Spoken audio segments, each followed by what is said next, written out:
നമ്മളെല്ലാവരും credit card ഉപയോഗിക്കുന്നവരാണ്. ഉപയോഗിക്കാത്ത ആൾക്കാരും ഉണ്ടാവാം. പക്ഷേ നമ്മുടെ കൂട്ടത്തിൽ ഒരുപാട് പേർ ക്രെഡിറ്റ് കാർഡ് ഉപയോഗിക്കുന്നവരാണ്. അങ്ങനെ ക്രെഡിറ്റ് കാർഡ് ഉപയോഗിച്ചിട്ട് ഒരുപാട് പണി കിട്ടിയവരുമുണ്ട്, നന്നായിട്ട് ഉപയോഗിക്കുന്നവരുണ്ട്. എന്നാലും ക്രെഡിറ്റ് കാർഡിനെ കുറിച്ച് അറിയേണ്ട കുറച്ച് കാര്യങ്ങൾ ഞാൻ ഡീറ്റെയിൽ ആയിട്ട് പറയാം. അതായത് എന്താണ് ക്രെഡിറ്റ് കാർഡ്, അത് ആർക്കൊക്കെ ക്രെഡിറ്റ് കാർഡ് എടുക്കാൻ പറ്റും, അതിൻ്റെ ഗുണങ്ങൾ, ദോഷങ്ങൾ, പിന്നെ അതുപോലെയുള്ള എന്തൊക്കെ ശ്രദ്ധിക്കണം ക്രെഡിറ്റ് കാർഡ് എടുക്കുമ്പോൾ, അങ്ങനെയുള്ള കാര്യങ്ങൾ ഞാൻ ഈ വീഡിയോയിൽ പറയുന്നത് തുടങ്ങാം. അപ്പോൾ എന്താണ് ക്രെഡിറ്റ് കാർഡ്? ഡെബിറ്റ് കാർഡ് നമ്മുടെ ഇപ്പോൾ എല്ലാവരുടെ കയ്യിലും ഡെബിറ്റ് കാർഡ് ഉണ്ടാവും. നമുക്കൊരു നിർബന്ധമായിട്ടും ഗവൺമെൻറ്റിൽ നിന്നുള്ള എന്തെങ്കിലും പൈസ കിട്ടാനോ അല്ലെങ്കിൽ അങ്ങനെ പല ആവശ്യത്തിനായിട്ട് നമുക്കൊരു ബാങ്ക് അക്കൗണ്ട് ഉണ്ടാവും. അപ്പോൾ നമുക്ക് ബാങ്കിൽ നിന്ന് ഡെബിറ്റ് കാർഡ് ഓൾറെഡി കിട്ടിയിട്ടുണ്ടാവും. അപ്പോൾ ഡെബിറ്റ് കാർഡ് എന്ന് വെച്ചാൽ നമ്മുടെ കയ്യിലുള്ള പണം പിൻവലിക്കാൻ വേണ്ടിയിട്ടാണ് ഡെബിറ്റ് കാർഡ് ഉപയോഗിക്കുന്നത്. അതായത് ക്രെഡിറ്റ് കാർഡ് എന്താണെന്ന് നോക്കാം. അതായത് പുതുക്കി വെക്കാൻ പറ്റാവുന്ന ഒരു ലോണാണ് ക്രെഡിറ്റ് കാർഡ്. ആക്ച്വലി നമുക്ക് ബാങ്ക് ലോൺ തരികയാണ്, ഒരു നിശ്ചിത കാലയളവിലേക്ക് ലോൺ തരികയാണ്. അതായത് നമുക്കിതൊരു 20 to 20 to 50 ഡേയ്സ് വരെ നമുക്കൊരു ലോണായിട്ട് കിട്ടും. അതായത് 20 to 50 ഡേയ്സ് നമുക്ക് ലോണായിട്ട് ബാങ്ക് കടം തരുന്നതാണ് ക്രെഡിറ്റ് കാർഡ് ത്രൂ. അതായത് നമ്മൾക്കതങ്ങനെ വെറുതെ തരില്ല. അതിന് കുറച്ച് എങ്ങനെയൊക്കെയാണ് ക്രെഡിറ്റ് കാർഡ് കിട്ടുക അത് ഞാൻ ഡീറ്റെയിൽ ആയിട്ട് പറയാം. അതിന് നമുക്ക് ക്രെഡിറ്റ് കാർഡ് എന്താണെന്ന് നോക്കാം. അപ്പോൾ ക്രെഡിറ്റ് കാർഡ് എന്ന് വെച്ചാൽ ഒരു ലോൺ തരികയാണ് ബാങ്ക്, അല്ലെങ്കിൽ ചില കമ്പനികളും തരുന്നുണ്ട്. ക്രെഡിറ്റ് കാർഡ് ഇഷ്യൂ ചെയ്യുന്ന കമ്പനികളും ഇതുപോലെ പ്രൊവൈഡ് ചെയ്യുന്നുണ്ട്. അപ്പോൾ നമുക്ക് 20 to 50 ഡേയ്സിലേക്കുള്ള ഒരു ലോൺ, അത് എങ്ങനെയാണെന്ന് വെച്ചാൽ, അതായത് നമുക്കൊരു ക്രെഡിറ്റ് ലിമിറ്റ് ആദ്യം ഉണ്ടാവും. അതായത് നമുക്കത് ഒരുപാട് എമൗണ്ട് കിട്ടില്ല. നമുക്കൊരു ബാങ്ക് നിശ്ചയിച്ചിട്ടുണ്ടാകും ഒരു ക്രെഡിറ്റ് ലിമിറ്റ്. അല്ലെങ്കിൽ നമുക്ക് റിക്വസ്റ്റ് ചെയ്യാം, നമുക്ക് 1 ലക്ഷം രൂപയുടെ ക്രെഡിറ്റ് ലിമിറ്റുള്ള ഒരു ക്രെഡിറ്റ് കാർഡ് വേണം. അപ്പോൾ നമ്മുടെ സാലറി റേഞ്ച്, അല്ലെങ്കിൽ നമ്മുടെ ബിസിനസ് ഉണ്ടെങ്കിൽ ബിസിനസ്സിൻ്റെ മറ്റേ ടാക്സ് റിട്ടേണിൻ്റെ ഡീറ്റെയിൽസ് ഒക്കെ നോക്കിയിട്ട് ആ ബാങ്ക് അപ്രൂവ് ചെയ്യും. അത് നമ്മൾ 2 ലക്ഷം ചോദിച്ചിട്ടുണ്ടെങ്കിൽ ചിലപ്പോൾ നമ്മുടെ സാമ്പത്തിക ശേഷിയും കാര്യങ്ങളൊക്കെ നോക്കിയിട്ടാണ് നമുക്ക് ക്രെഡിറ്റ് ലിമിറ്റ് അപ്രൂവ് ചെയ്യുക. അപ്പോൾ നമുക്ക് ചിലപ്പോൾ 2 ലക്ഷം തന്നെ കിട്ടും, ചിലപ്പോൾ അതിൽ കുറവായിട്ട് അത് എത്രയാണോ ബാങ്ക് തരുന്നത് അല്ലെങ്കിൽ നമുക്ക് സെലക്ട് ചെയ്യാം. നമുക്ക് 2 ലക്ഷം കിട്ടുമെങ്കിൽ നമുക്ക് 2 വേണ്ടെങ്കിൽ നമുക്ക് 1 ലക്ഷം സെലക്ട് ചെയ്യാം. അങ്ങനെ ഒരു ലിമിറ്റ് ഉണ്ട്, ക്രെഡിറ്റ് ലിമിറ്റ്. അങ്ങനെ ക്രെഡിറ്റ് ലിമിറ്റിൽ വെച്ചിട്ടുള്ള ഒരു എമൗണ്ട് നമുക്ക് ബാങ്ക് ലോൺ തരും. അതാണ് ക്രെഡിറ്റ് കാർഡ്. അത് നമുക്ക് എങ്ങനെ യൂസ് ചെയ്യാമെന്ന് വെച്ചാൽ, അത് 20 to 50 ഡേയ്സ് വരെ കിട്ടുമെന്ന് ഞാൻ പറഞ്ഞു. അതായത് അതുകൂടി ഞാൻ പറയാം. അതായത് ഇപ്പോൾ നമ്മുടെ ഒരു ബില്ലിംഗ് സർക്കിൾ ഉണ്ടാവും. അതിന് നമുക്കിപ്പോൾ ഒരു ക്രെഡിറ്റ് കാർഡ് തരികയാണെങ്കിൽ നമ്മളോട് പറയും നിങ്ങളുടെ ബില്ലിംഗ് സർക്കിൾ ഒരു ഉദാഹരണത്തിന് ജനുവരി 1 മുതൽ ജനുവരി 30 വരെയാണ്. അതിങ്ങനെ ചില ബാങ്കുകൾക്ക് മാറിക്കൊണ്ടിരിക്കും. 15 മുതൽ അടുത്ത മാസം 15 വരെയാകും, 10 മുതൽ അടുത്ത മാസം 10 വരെയാകും. ഒരു മാസമാണ് അതിൻ്റെ ബില്ലിംഗ് സർക്കിൾ. അപ്പോൾ നമ്മളിപ്പോൾ ജനുവരി 1 മുതൽ ജനുവരി 30 വരെയാണ് നമ്മുടെ ബില്ലിംഗ് സർക്കിൾ എന്ന് വെക്കാം. ഓക്കെ. അപ്പോൾ നമ്മൾ ജനുവരി 1-ന് 1 ലക്ഷം രൂപയുടെ അല്ലെങ്കിൽ 50,000 രൂപയുടെ സാധനം വാങ്ങിച്ചു. അപ്പോൾ നമുക്ക് ജനുവരി 30-ന് ബില്ലിംഗ് സർക്കിളായി. അപ്പോൾ ജനുവരി 30-ന് നമുക്ക് അതിൻ്റെ ബില്ല് വരും. ബില്ല് വന്നു കഴിഞ്ഞാൽ നമ്മൾ ജനുവരി 30-ന് തന്നെ ക്യാഷ് കൊടുക്കേണ്ട ആവശ്യമില്ല. അതായത് അടുത്ത മാസം ഫെബ്രുവരി 20-ന് ക്യാഷ് കൊടുത്താൽ മതി.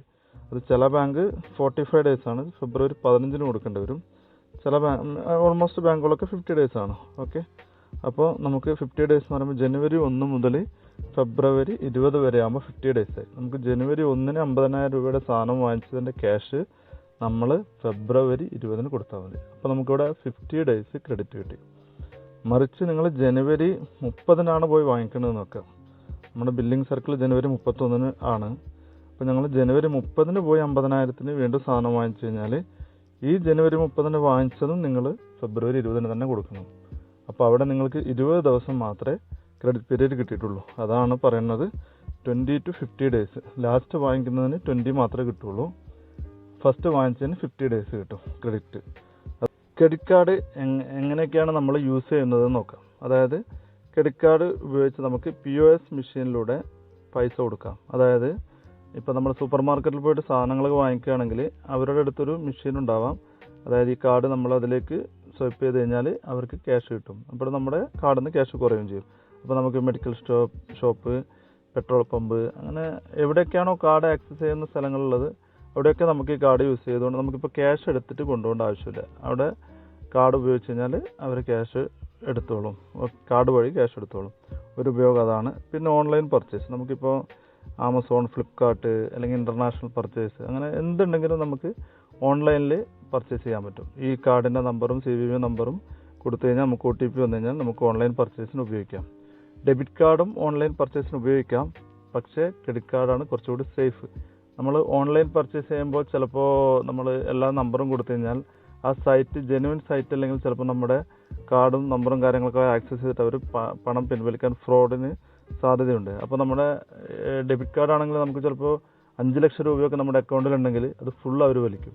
മറിച്ച് നമുക്ക് ക്രെഡിറ്റ് കാർഡ് ആണെങ്കിൽ നമുക്കൊരു 1 ലാഖോ നമുക്കൊരു ക്രെഡിറ്റ് ലിമിറ്റ് ഉണ്ടാവില്ല, ഞാൻ ആദ്യം പറഞ്ഞല്ലോ. അപ്പോൾ ആ ലിമിറ്റിലുള്ള എമൗണ്ട് മാത്രമേ അവർക്ക് എടുക്കാൻ പറ്റുള്ളൂ, അതിൽ കൂടുതൽ എടുക്കാൻ പറ്റില്ല. അപ്പോൾ അതിനൊക്കെ നമുക്ക് ഓൺലൈൻ പർച്ചേസിനൊക്കെ ക്രെഡിറ്റ് കാർഡാണ് കുറച്ചുകൂടി ബെറ്റർ. അപ്പോൾ അതുപോലെ ക്യാഷ് വിഡ്രോവൽ നമുക്കിപ്പോൾ ഒരു ശരിക്കും പറഞ്ഞാൽ ക്രെഡിറ്റ് കാർഡിന് ക്യാഷ് എടുക്കാമെങ്കിലും എടുക്കാതിരിക്കുന്നതാണ് ഏറ്റവും നല്ലത്. ഓക്കെ, അത് ഒരുപാട് പലിശ കൊടുക്കേണ്ടി വരും. അപ്പോൾ നമ്മൾ ക്യാഷ് വിഡ്രോ ചെയ്യാൻ പറ്റും. അത് നമുക്ക് ലിമിറ്റ് 1 ലക്ഷം ആണെങ്കിൽ ചിലപ്പോൾ 1 ലക്ഷവും നമുക്ക് പിൻവലിക്കാൻ പറ്റില്ല.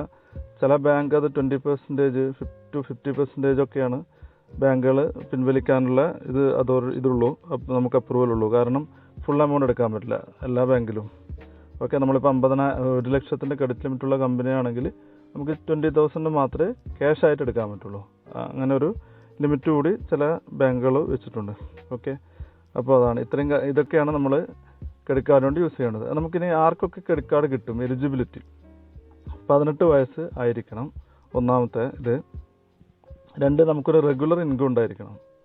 റെഗുലർ ഇൻകം എന്ന് വെച്ചാൽ നമുക്ക് സാലറി ഉണ്ടായിരിക്കണം, അല്ലെങ്കിൽ ഗവൺമെൻറ് ജോബ്, അല്ലെങ്കിൽ നമ്മളൊരു കമ്പനി ഉണ്ടെങ്കിൽ നമുക്ക് ഇൻകം വരുന്നുണ്ടെങ്കിൽ, നമ്മളൊരു ബിസിനസ് മാൻ ആണെങ്കിൽ നമ്മൾ IT ഫയൽ ചെയ്യുന്ന ആൾക്കാരാണെങ്കിൽ, ഇൻകം ടാക്സ് ഫയൽ ചെയ്യുന്ന ആൾക്കാരാണെങ്കിൽ അതിൻ്റെ പ്രൂഫ് അല്ലെങ്കിൽ അങ്ങനെയൊക്കെ വെച്ച് കഴിഞ്ഞാൽ നമുക്കൊരു റെഗുലർ ഇൻകം വരുന്നതിൻ്റെ ഒരു പ്രൂഫ് ബാങ്കിൽ കൊടുത്താൽ മാത്രമേ നമുക്ക് ക്രെഡിറ്റ് കാർഡ് ഇഷ്യൂ ചെയ്ത് തരുള്ളൂ.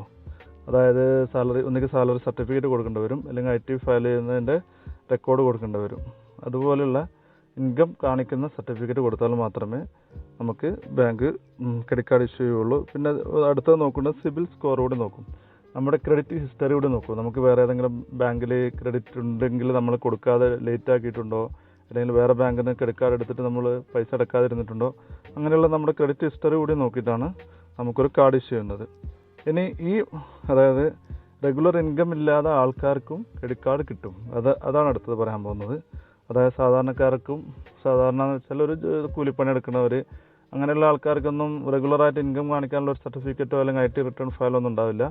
അവർക്ക് ഇപ്പോൾ ക്രെഡിറ്റ് കാർഡ് ആവശ്യം ഉണ്ടാവും. ക്രെഡിറ്റ് കാർഡ് ആവശ്യം എന്ന് വെച്ചാൽ നമുക്ക് റിവാർഡ് പോയിൻറ്റ്സ് അങ്ങനെയുള്ള, അല്ലെങ്കിൽ നമ്മളിപ്പോൾ ഗൾഫിലേക്ക് പോവുകയാണെങ്കിൽ ചിലപ്പോൾ ക്രെഡിറ്റ് കാർഡ് വിസിറ്റിങ്ങിന് പോകണവർക്ക് ക്രെഡിറ്റ് കാർഡ് വേണം എന്നൊക്കെയുള്ള പല രാജ്യങ്ങളും നിയമങ്ങളുണ്ട്. അപ്പോൾ നമുക്ക് അങ്ങനെയൊക്കെ ക്രെഡിറ്റ് കാർഡ് എടുക്കേണ്ട ആവശ്യമുണ്ടെങ്കിൽ, അല്ലെങ്കിൽ ചിലപ്പോൾ NRIക്കാർക്ക് നാട്ടിൽ ക്രെഡിറ്റ് കാർഡ് വേണമെന്നുണ്ടെങ്കിൽ, നിങ്ങൾക്ക് ക്രെഡിറ്റ് കാർഡ് കിട്ടണമെന്നുണ്ടെങ്കിൽ നമുക്ക് ഒരു ഡെപ്പോസിറ്റ് ബാങ്കിന് കൊടുക്കണം.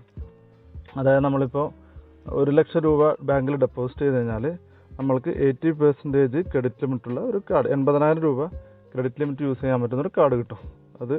അതാണ് നെക്സ്റ്റ്. ഇങ്ങനെ ഇത്രയും കാര്യങ്ങൾ ഉണ്ടെങ്കിൽ മാത്രമാണ് നമുക്ക് ക്രെഡിറ്റ് കാർഡ് നമ്മുടെ കയ്യിൽ കിട്ടുള്ളൂ. ഇനി നമുക്ക് ക്രെഡിറ്റ് കാർഡ് കിട്ടിക്കഴിഞ്ഞാൽ നമ്മൾ എന്തൊക്കെ ചാർജസ് അതിലുണ്ടാവുമെന്ന് നോക്കാം. ഫസ്റ്റ് ചാർജാണ് ജോയിനിങ് ഫീ. നമ്മളിപ്പോൾ ക്രെഡിറ്റ് കാർഡ് എടുക്കുന്ന സമയത്ത് ഒരു ചാർജ് കൊടുക്കണം. ചിലപ്പോൾ അത് 500 രൂപയാവാം, ചിലപ്പോൾ 500 മുതൽ 2000, 3000 രൂപ വരെയൊക്കെ പല ബാങ്കുകളും കമ്പനികളും പല രീതിയിലാണ് അതിൻ്റെ ചാർജ്, അത് കൊടുക്കണം. പിന്നെ ചില ബാങ്കുകൾ നമുക്ക് ജോയിനിങ് ചെയ്യുന്ന സമയത്ത് ഒരു ഓഫർ തരും, റിവാർഡ് പോയിന്റുകളൊക്കെ. 2000 രൂപയുടെ reward, 2000 reward point, 3000 reward point എന്നൊക്കെ പറയും. അത് ഏകദേശം ഒരു 500 രൂപ 1000 രൂപയൊക്കെ ഉണ്ടാവും. അപ്പോൾ നമുക്ക് ചിലപ്പോൾ ജോയിനിങ് ഫീ അതിലൂടെ മുതലാക്കാൻ പറ്റും. നമുക്ക് എന്തെങ്കിലും ആ റിവാർഡ് പോയിന്റ് ഉപയോഗിച്ച് എന്തെങ്കിലും സാധനങ്ങളൊക്കെ വാങ്ങിച്ചിട്ട് അങ്ങനെ ചെയ്യുന്ന ബാങ്കുകളുണ്ട്. Okay, next annual fee. മിക്ക ബാങ്കുകളും ആനുവൽ ഫീ വാങ്ങിക്കും. അതും ചിലപ്പോൾ ഒരു ജോയിനിങ് ഫീയുടെ സെയിം എമൗണ്ട് ആവാം, ചിലപ്പോൾ 2000 അത് ഏകദേശം ഒരു അറൗണ്ട് 2000, 2500, 3000 വരും, ചിലപ്പോൾ അതിൽ കൂടുതൽ വരും. അത് നമ്മൾ മനസ്സിലാക്കിയിരിക്കണം. പിന്നെ ചില ബാങ്കുകൾ നമ്മളൊരു വർഷത്തിനുള്ളിൽ ഇത്ര എമൗണ്ടിന് കാർഡ് യൂസ് ചെയ്യുകയാണെങ്കിൽ ആനുവൽ ഫീ ഒഴിവാക്കി കൊടുക്കുന്നുണ്ട്. അതായത് ഇപ്പോൾ നമ്മൾ 1 ലക്ഷം രൂപ ക്രെഡിറ്റ് ലിമിറ്റുള്ള ഒരു കാർഡാണ് എടുത്തിരിക്കുന്നത്. അവർ പറയുകയാണ് നിങ്ങൾ ഒരു വർഷത്തിൽ, മാസമാണ് 1 ലക്ഷം ക്രെഡിറ്റ് ലിമിറ്റ്, ഒരു വർഷത്തിൽ ഒരു 2-3 ലക്ഷം രൂപയുടെ സാധനങ്ങൾ നിങ്ങൾ ഈ കാർഡ് ഉപയോഗിച്ചിട്ട് വാങ്ങിക്കുകയാണെങ്കിൽ നിങ്ങൾക്ക് ആനുവൽ ഫീ വേണ്ട എന്നുള്ള അങ്ങനെയുള്ളൊരു ഓപ്ഷനും കൂടി കൊടുക്കുന്ന ബാങ്കുകളുണ്ട്. ഓക്കെ, പിന്നെ ഫൈനാൻസ് ചാർജ്. ഇതാണ് ബാങ്കിൻ്റെ ഏറ്റവും വലിയ ഇതിൻ്റെ വരുമാനം എന്ന് പറയുന്നത്. ഫൈനാൻസ് ചാർജ്, അതായത് ഇൻട്രസ്റ്റ്. നമ്മൾ കറക്റ്റ് പേയ്മെൻറ്റ് അടച്ചിട്ടില്ലെങ്കിൽ നമുക്ക് ഇൻട്രസ്റ്റ് കൊടുക്കണം. നമ്മളിപ്പോൾ ഒരു മാസം ഉപയോഗിച്ച് കാർഡ് ഉപയോഗിച്ചിട്ട് നമ്മൾ ഈ മാസം ഉപയോഗിച്ച കാർഡ് അടുത്ത 50ാമത്തെ ദിവസം നമ്മൾ ഫുൾ പേയ്മെൻറ്റ് അടക്കണം. അങ്ങനെ അടച്ചിട്ടില്ലെങ്കിൽ അവർ നമ്മൾ പിന്നെ എപ്പോഴാണോ അത് അടക്കുന്നത് അതുവരെയുള്ള ഡേയ്സ് എന്നാണോ വാങ്ങിച്ചത് അന്ന് മുതൽ ദിവസം കാൽക്കുലേറ്റ് ചെയ്തിട്ട് അവർ ഫൈനാൻസ് ചാർജ് വാങ്ങിക്കും. അത് 3%, ഓൾമോസ്റ്റ് എല്ലാ ബാങ്കും 2.99-3% 1 മന്തിന് ഇൻട്രസ്റ്റ് വാങ്ങിക്കുന്നത്. അങ്ങനെ നോക്കുമ്പോൾ 36% വരും, അതിലും കൂടുതൽ വരും പെർ ഇയറിൽ. അപ്പോൾ വലിയൊരു ചാർജാണ് ബാങ്ക് വാങ്ങിക്കുന്നത്, അതായത് നിങ്ങൾ കറക്റ്റ് പേയ്മെൻറ്റ് അടച്ചിട്ടില്ലെങ്കിൽ. Next cash advance fee. അതായത് നമുക്കിപ്പോൾ ഒരു അടിയന്തര സാഹചര്യത്തിൽ നമ്മൾ ക്യാഷ് എടുക്കുകയാണ്, മറ്റേ ക്രെഡിറ്റ് കാർഡ് ഉപയോഗിച്ചിട്ട് ക്യാഷ് വിഡ്രോ ചെയ്താൽ അതിന് അഡ്വാൻസ് ആയിട്ട് ഇൻട്രസ്റ്റ് അല്ലാതെ അഡ്വാൻസ് ഫീ ഒന്ന് കൊടുക്കണം. അതായത് ഓൾമോസ്റ്റ് 2.5% ഒക്കെയാണ് ബാങ്ക് ചാർജ് ചെയ്യുന്നത്. നമ്മളിപ്പോൾ ഒരു 10,000 രൂപ അർജൻറ്റായിട്ട് ക്രെഡിറ്റ് കാർഡ് എടുത്തു കഴിഞ്ഞാൽ 2,500 രൂപ അതിൻ്റെ ചാർജായിട്ട് 250 രൂപ അതിൻ്റെ ചാർജ് കൊടുക്കണം, ക്യാഷ് അഡ്വാൻസ് ഫീ ആയിട്ട് കൊടുക്കണം. പിന്നെ അതിന് നമ്മൾ എന്നാണോ ഈ ക്യാഷ് എടുത്തിരിക്കുന്നത് അന്ന് മുതൽ നമ്മൾ അടക്കുന്ന ഡേറ്റ് വരെയുള്ള അടുത്ത ബില്ലിംഗ് സർക്കിളിന് അടക്കുകയാണെങ്കിൽ, അല്ലെങ്കിൽ അത് എന്നാണോ അടക്കുന്നത് അതുവരെയുള്ള ഇൻട്രസ്റ്റ് കൂടി അവർ 3% ചാർജ് ചെയ്യും. ഓക്കെ. അപ്പോൾ പിന്നെ ലേറ്റ് പേയ്മെൻറ്റ് ഫീ. നിങ്ങൾ അതുപോലെ നമ്മൾ ഒരു മാസത്തെ ബില്ല് വരുമ്പോൾ നമ്മളിപ്പോൾ 1 ലക്ഷം രൂപയുടെ സാധനം പർച്ചേസ് ചെയ്തിട്ടുണ്ടെങ്കിൽ നമുക്ക് 1 ലക്ഷം രൂപ ടോട്ടൽ ഡ്യൂ കാണിക്കും. മിനിമം എമൗണ്ട് ഡ്യൂ ഒരു നിശ്ചിത പെർസെൻറ്റേജ് പല ബാങ്കുകളും നിശ്ചയിച്ചിട്ടുണ്ട്. ചിലപ്പോൾ ഒരു 3,000 രൂപയായിരിക്കും മിനിമം എമൗണ്ട് ഡ്യൂ എന്ന് പറഞ്ഞിട്ട് കാണിക്കുന്നത്. ആ എമൗണ്ട് നിങ്ങൾ നിർബന്ധമായിട്ടും അടുത്ത മാസം 50ാമത്തെ ദിവസം അടച്ചിരിക്കണം. അതായത് ഈ മാസത്തെ ബില്ലിംഗ് സർക്കിൾ കഴിഞ്ഞ് നെക്സ്റ്റ് 20ാമത്തെ ദിവസം അടച്ചിരിക്കണം. അങ്ങനെ ആ മിനിമം എമൗണ്ട് അടച്ചിട്ടില്ലെങ്കിൽ ഒരു ചാർജുണ്ട്, ലേറ്റ് പേയ്മെൻറ്റ് ഫീ. ഇതൊരു 1,300 രൂപ ഒക്കെ ചാർജ്. പല ബാങ്കുകളും പല രീതിയിലാണ് അതും ചാർജ് ചെയ്യുന്നത്. അങ്ങനെ നിങ്ങൾ മിനിമം എമൗണ്ട് അടച്ചിട്ടില്ലെങ്കിലാണത്. മിനിമം എമൗണ്ട് മാത്രം അടച്ചു കഴിഞ്ഞാൽ അടക്കാൻ ബാക്കിയുള്ള എമൗണ്ടിന് ലേറ്റ് പേയ്മെൻറ്റ് ഫീ ഇല്ലെങ്കിലും നിങ്ങൾ ഇൻട്രസ്റ്റ്, അതായത് ഫൈനാൻസ് ചാർജ് കൊടുക്കേണ്ടി വരും. ഓക്കെ, അതാണ് ബാങ്കിൻ്റെ ചാർജസ്. നെക്സ്റ്റ് നമുക്ക് ക്രെഡിറ്റ് കാർഡ് കൊണ്ട് എന്തൊക്കെ ബെനിഫിറ്റ് ഉണ്ട് നോക്കാം. അതായത് first benefit interest free loan. നമ്മൾ കറക്റ്റായിട്ട് ഒരു മാസം കാർഡുകൾ ഉപയോഗിച്ച്, അതായത് 50ാമത്തെ ദിവസം ഫുൾ എമൗണ്ട് ഡ്യൂ നമ്മൾ ബാങ്കിന് അടക്കുകയാണെങ്കിൽ നമുക്ക് 1 രൂപ പോലും ഇൻട്രസ്റ്റ് കൊടുക്കേണ്ട ആവശ്യമില്ല. നമുക്ക് 50 ദിവസം ക്രെഡിറ്റ് നല്ല രീതിയിൽ ഉപയോഗിക്കാം. അതാണ് ഇൻട്രസ്റ്റ് ഫ്രീ ലോൺ. ഇൻട്രസ്റ്റ് ഇല്ലാതെ 50 ദിവസം ലോണായിട്ടുള്ള എമൗണ്ട്, ആ ഒരു ക്രെഡിറ്റ് ലിമിറ്റുള്ള എമൗണ്ട് നമുക്ക് യൂസ് ചെയ്യാം. നെക്സ്റ്റ് നമുക്ക് ഓൺലൈൻ പർച്ചേസ്. നേരത്തെ ഞാൻ പറഞ്ഞു, ഓൺലൈനിൽ പർച്ചേസ് ചെയ്യാൻ വേണ്ടിയിട്ടുള്ള നമുക്ക് പല ഇൻ്റർനാഷണൽ പർച്ചേസും മറ്റും ഉപയോഗിക്കാം. പിന്നെ ക്യാഷ് ബാക്ക് ഓഫർ. പല ഓൺലൈൻ സൈറ്റുകളിലും പല ഷോപ്പുകളിലും ഇന്ന ക്രെഡിറ്റ് കാർഡ് യൂസ് ചെയ്ത് കഴിഞ്ഞാൽ നമ്മൾ 500 രൂപ ഡിസ്കൗണ്ട് ഉണ്ട്, അല്ലെങ്കിൽ നമുക്ക് പെട്രോൾ പമ്പിൽ 1% ഡിസ്കൗണ്ട് കിട്ടും. അങ്ങനെ പല സ്ഥലത്തും നമുക്ക് ക്യാഷ് ബാക്ക് ഓഫർ കിട്ടും. അത് നമ്മുടെ ബാങ്ക് ക്രെഡിറ്റ് കാർഡിലേക്ക് ആഡായി വരും. പിന്നെ റിവാർഡ് പോയിൻറ്റ്സ് കിട്ടും. അതായത് ചില ബാങ്കുകൾ, ചില കാർഡിൽ നിങ്ങൾ സൂപ്പർ മാർക്കറ്റ് പർച്ചേസ് അല്ലെങ്കിൽ എന്ത് പർച്ചേസ് ചെയ്താലും നിങ്ങളൊരു 100 രൂപയ്ക്ക് അല്ലെങ്കിൽ ഒരു എമൗണ്ട്, നിശ്ചിത എമൗണ്ട്, ഞാനൊരു ഉദാഹരണം പറയുകയാണ്, 100 രൂപയ്ക്ക് പർച്ചേസ് ചെയ്യുകയാണെങ്കിൽ 1 പോയിൻ്റ് എന്നൊക്കെ പറയും. അതായത് 1 പോയിൻ്റ് എന്ന് വെച്ചാൽ ചിലപ്പോൾ 0.15 പൈസ അങ്ങനെയൊക്കെ ആയിരിക്കും. അത് നിങ്ങൾക്കൊരു 2,000 പോയിൻ്റൊക്കെ ആകുമ്പോൾ 200 രൂപ 300 രൂപ കിട്ടും. അങ്ങനെ റിവാർഡ് പോയിന്റുകൾ ഉണ്ടാകും. അത് പല ബാങ്കുകളും പല രീതിയിലാണ് അതിൻ്റെ പോയിന്റുകൾ തരുന്നതും. ചിലപ്പോൾ ചില ബാങ്ക് 250 രൂപക്കായിരിക്കും ഒരു പോയിന്റ്, ചില ബാങ്കുകൾ 500 രൂപക്കാണ് പോയിന്റ്. അങ്ങനെ അത് മാറി മാറി വരും. അപ്പോൾ അത് നമുക്കൊരു വർഷത്തിൽ നന്നായിട്ട് ഉപയോഗിക്കുന്ന ആൾക്കാരൊക്കെ ആണെങ്കിൽ ഒരു വർഷം 50,000 രൂപ വരെയൊക്കെ റിവാർഡ് പോയിന്റുകൾ മാത്രം ഉപയോഗിക്കാൻ പറ്റുന്ന ആൾക്കാരുണ്ട്, കറക്റ്റായിട്ട് ഉപയോഗിക്കുന്ന ആൾക്കാരാണെങ്കിൽ.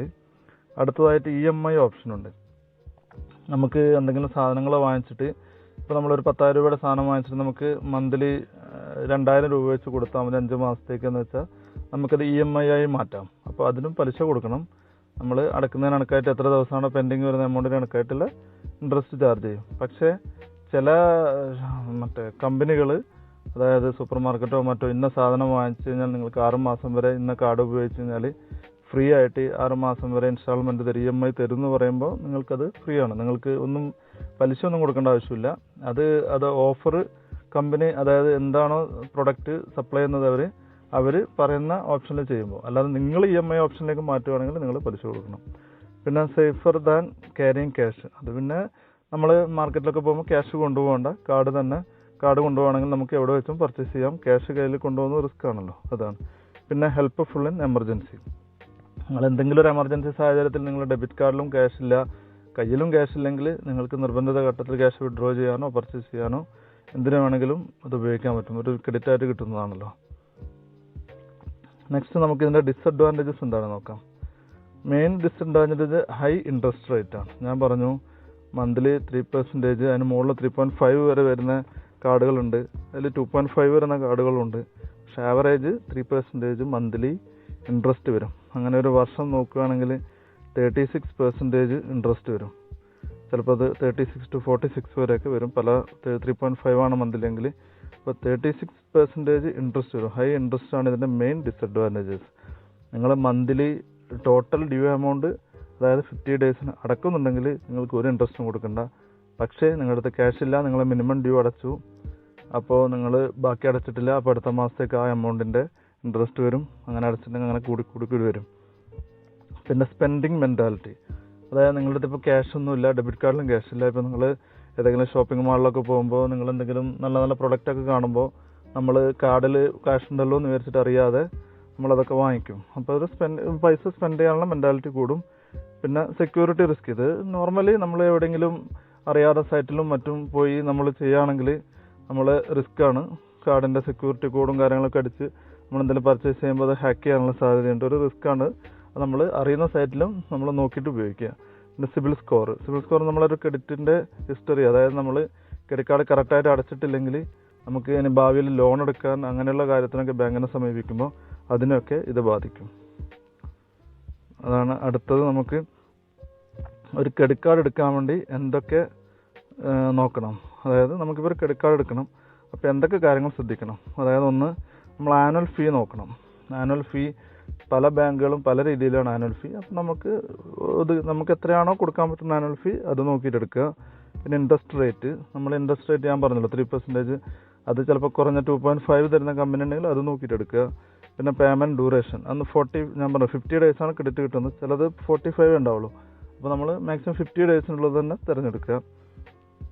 പിന്നെ ലേറ്റ് ഫീ എത്രയാണെന്ന് നോക്കണം. പല ബാങ്കുകൾ, ഞാൻ പറഞ്ഞ 1300ഓളം ലേറ്റ് ഫീ വരും. അത് പല ബാങ്കും പല ചാർജസാണ്. വളരെ കുറഞ്ഞ ലേറ്റ് ഫീ തരുന്ന ബാങ്കും ഉണ്ട്. അപ്പോൾ നമ്മൾ അതൊക്കെ നോക്കിയിട്ട്, അപ്പോൾ നമുക്ക് എപ്പോഴെങ്കിലും അടക്കാൻ പറ്റാതെ വരികയാണെങ്കിൽ നമ്മൾ ചാർജ് കൊടുക്കേണ്ടതാണല്ലോ. അപ്പോൾ അതുകൂടി നമ്മൾ കുറഞ്ഞത് നോക്കിയിട്ട് ചെക്ക് ചെയ്യുക. പിന്നെ റിവാർഡ് പോയിൻറ്റുകൾ, ചില കാർഡിൽ റിവാർഡ് പോയിൻറ്റുകൾ കൂടുതൽ കിട്ടുന്ന കാർഡ് ഉണ്ടാവാം. അങ്ങനെ അത് നിങ്ങൾ പരസ്യവും കാര്യങ്ങളൊക്കെ കാണാൻ പറ്റും. അപ്പോൾ അത് നോക്കിയിട്ട് എടുക്കുക. പിന്നെ പർപ്പസ്, നമ്മുടെ ഉദ്ദേശം എന്താണ് ക്രെഡിറ്റ് കാർഡ് കൊണ്ട്. നമ്മളൊരു നോർമൽ ക്രെഡിറ്റ് കാർഡ് നമ്മൾക്ക് ആമസോൺ പോലത്തെയുള്ള സൈറ്റുകളിൽ കൂടുതൽ പർച്ചേസ് ചെയ്യാനാണ് ഇത് ഉപയോഗിക്കണമെങ്കിൽ ആമസോണും ചില കാർഡുകളും തമ്മിൽ ലിങ്കുണ്ട്. അപ്പോൾ നമുക്കൊരു 10% ഒക്കെ ഡിസ്കൗണ്ട് കിട്ടും അങ്ങനെയുള്ള കാർഡുകൾ.